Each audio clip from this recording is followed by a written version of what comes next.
26 দিন অতিক্রান্ত হয়ে গেলেও ভারতরত্ন সংঘের সম্পাদক দুর্গাপ্রসন্ন দেব ওরফে বিকি হত্যাকাণ্ডের মূল অভিযুক্ত রাজু বর্মনকে এখনও গ্রেপ্তার করতে পারেনি পুলিশ।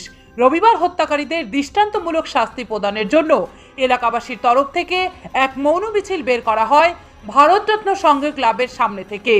এই দিনের মৌন মিছিলে এলাকাবাসী সহ ভারতরত্ন সংঘের ক্লাব সম্পাদক চন্দন চক্রবর্তী সহ ক্লাবের অন্যান্য সদস্যরা ছিলেন। বিকি যে নাকি ক্লাবের আমাদের সম্পাদক ছিল, তাকে দুষ্কৃতিকারীরা হত্যা করেছে, তার প্রতিবাদে আমরা একটা মৌন মিছিল বের করছি, যাতে তাকে চিরতরে আমাদের এই সংঘ থেকে বহিষ্কার করা যায় এবং এলাকা থেকে এরকম দুষ্কৃতিকারী যাতে আর ভবিষ্যতে না আর কোনো দুষ্কর্ম করতে পারে, সেই জন্য এলাকাবাসীর একটা দাবি যাতে তাকে এলাকা ছাড়া করতে হবে।